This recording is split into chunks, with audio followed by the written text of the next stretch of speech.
Sobre a cabeça os aviões, sobre os meus pés os caminhões, apontam contra os chapadões meu nariz. Tropicália, Caetano Veloso.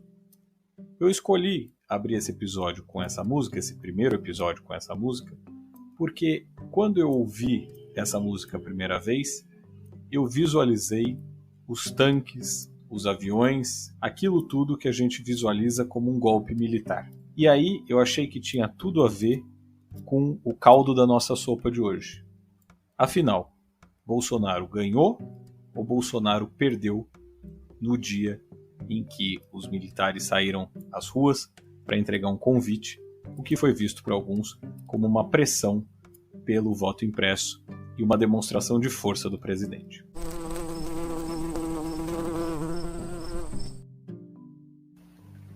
Bom, antes de começar o episódio, eu gostaria de deixar claro uma coisa. Todo mundo tem opinião, todo mundo tem lado, todo mundo tem um viés. Comigo não é diferente, com você não é diferente. Então, vamos combinar o seguinte. Tudo que eu disser aqui, você pode olhar e falar, discordo. Discordar é do jogo, assim como eu não concordo com tudo que você vai dizer ou com tudo que você vai pensar. Mas manter a civilidade é um ponto de partida inicial do qual a gente não abre mão. Certo? Bom, respondendo à pergunta que abre o podcast, afinal Bolsonaro ganhou ou Bolsonaro perdeu com o desfile de tanques, com a demonstração de força e com a votação do voto impresso? Analisando friamente, você pode dizer, isso daí foi uma péssima jogada do presidente. Afinal, Bolsonaro saiu às ruas com tanques, deu uma demonstração de apoio dos militares, que acabou virando chacota, com até uma justa razão nas redes sociais. Um evento xoxo, perto daquele que se apresentava como um baita desfile de tanques, como uma demonstração do poderio militar da nossa Marinha, né? Que é quem organiza o treinamento militar em Formosa, Goiás. Mas por outro lado, se você quiser analisar de outro jeito, você pode dizer, ok, mas nenhum outro presidente na história recente do Brasil teve um apoio tão explícito das Forças Armadas quanto o Bolsonaro tem tido. Recentemente, Bolsonaro trocou o ministro da Defesa e fez com que os 3 comandantes militares renunciassem em apoio a ele, mas também abrindo espaço para comandantes que fossem mais tranquilos de lidar e que fossem mais alinhados com o bolsonarismo. Nessa semana, Bolsonaro disse que queria que os militares saíssem às ruas, colocassem tanques de guerra na Praça dos Três Poderes para entregar um convite. Ora, em época de convite que pode ser enviado por e-mail, por correio, por qualquer coisa, não tem necessidade de colocar tanques de guerra para entregar convite, não é mesmo? Mas Bolsonaro quis e as Forças Armadas e o ministro da Defesa fizeram com que isso fosse possível.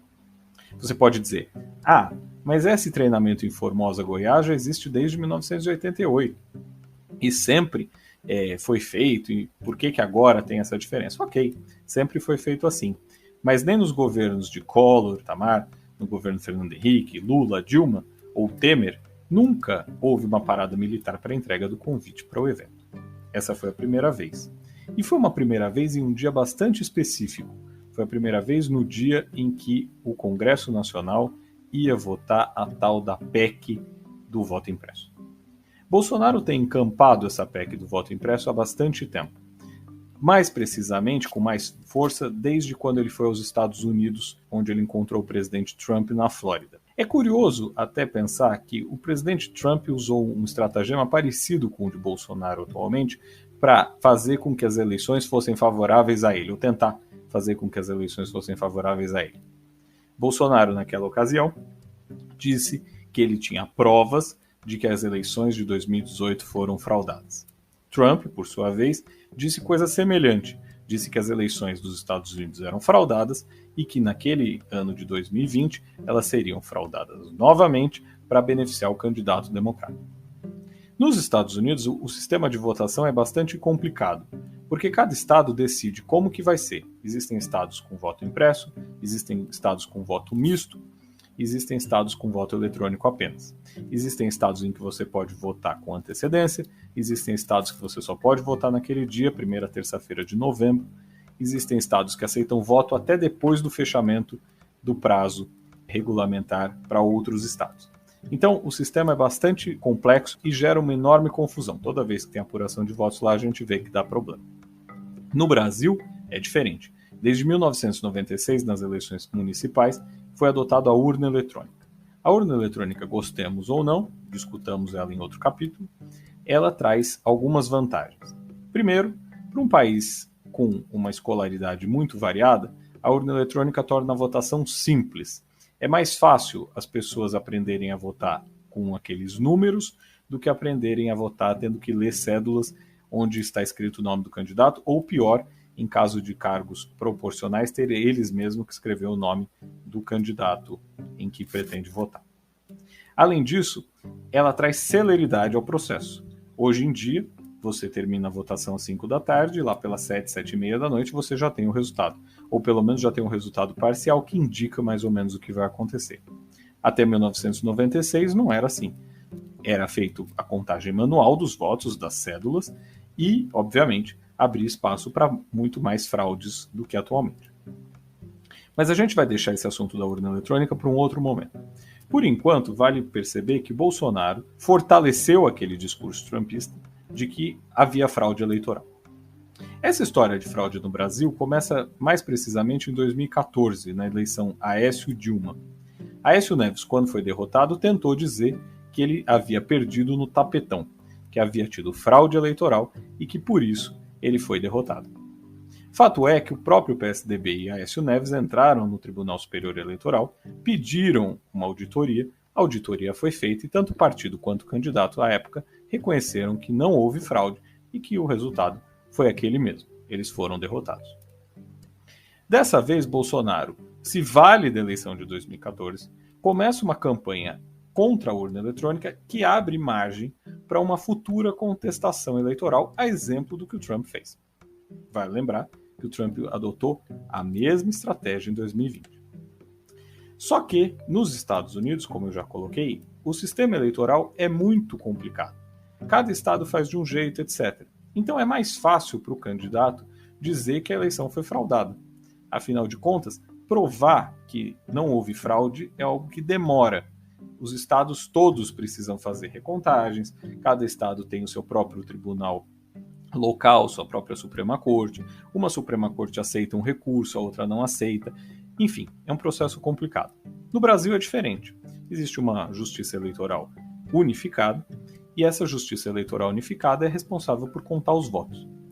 Então, mesmo em caso de pedido de recontagem, que até é possível, considerando os boletins de urna, isso não seria feito de uma forma tão demorada quanto feito nos Estados Unidos. Nos Estados Unidos, a gente ficou vários dias para ter certeza que o Trump não havia sido reeleito e que o Biden havia ganhado em seu lugar. Bolsonaro pega então esse discurso, começa a dizer que no Brasil há fraude eleitoral, um discurso que surge, como eu disse, na eleição Aécio-Dilma, cria um sistema de ampliação dessa suspeita, através de rede social, através de bater na mesma tecla, através de discutir o tema várias e várias vezes, e faz com que seus apoiadores mais fiéis passem a acreditar, ter certeza de que, de fato, a urna eletrônica é fraudável. Em julho, ele diz que vai apresentar as provas dessa fraude, e como todos nós sabemos, ele mesmo confessa na live de apresentação de provas de que não havia prova nenhuma, apenas suspeitas, ou indícios, como ele coloca. Bom, passado alguns dias, a Câmara aprova uma votação na comissão para que o tema seja discutido. Discutido o tema, o governo perde 23 votos a 11. O presidente Arthur Lira resolve levar então a questão ao plenário, última instância na Câmara, onde a matéria é derrotada, sendo que o governo ganhou a votação. Aí você fala, como que a matéria é derrotada e o governo ganha a votação? Bom, ela foi derrotada porque ela era uma PEC. E a PEC, proposta de emenda constitucional, tem um quórum qualificado, 308 votos. E a votação do voto impresso não chegou a 230 votos favoráveis a ele. Foi 229 votos pelo governo. Desse jeito, Bolsonaro foi derrotado. Mas, e aí é onde eu gostaria de chegar, Bolsonaro deu uma demonstração de força também no Congresso. Afinal de contas, as pessoas estimavam que, no máximo, Bolsonaro conseguiria 180 votos pelo voto impresso. Ele conseguiu cerca de 49, 50 votos a mais. Bolsonaro pode ter feito as Forças Armadas pagarem um pato, passarem uma vergonha em praça pública, com aqueles caminhões e tanques soltando fumaça, etc, etc. Mas Bolsonaro deixou claro que elas seguem o comando do presidente. Elas se submetem ao presidente. Até onde isso vai, ninguém sabe. O presidente, de fato, é o chefe das Forças Armadas. Ele até gosta de dizer chefe supremo das Forças Armadas. O termo correto seria comandante em chefe das Forças Armadas. De fato, as Forças Armadas respondem ao presidente da República. Por outro lado, Bolsonaro conseguiu dizer que tem para uma pauta até esquisitinha, que era do voto impresso, afinal todos os deputados foram eleitos com a urna eletrônica, então a princípio eles não teriam por que ser contrários a ela. Ele conseguiu dizer que ele tem 230 votos, pelo menos, no Congresso Nacional. 230 votos não leva nenhum impeachment à frente. Nenhum impeachment. Então, se as pessoas fizerem uma análise rasa, chegaram à conclusão de que Bolsonaro pagou um mico. Foi vergonhoso. Vergonhoso o que foi feito na Praça dos Três Poderes pela manhã, vergonhosa a derrota do governo na PEC do voto impresso. Mas se a gente fizer uma análise mais cuidadosa, a gente pode entender que o governo quis dizer: eu não sou lá muito forte. É verdade. Já houve governos mais fortes, tanto no Congresso quanto na opinião pública. Mas eu sigo vivo. Bom, espero que você tenha gostado. Esse foi o caldo da nossa sopa de hoje. A gente se vê na semana que vem.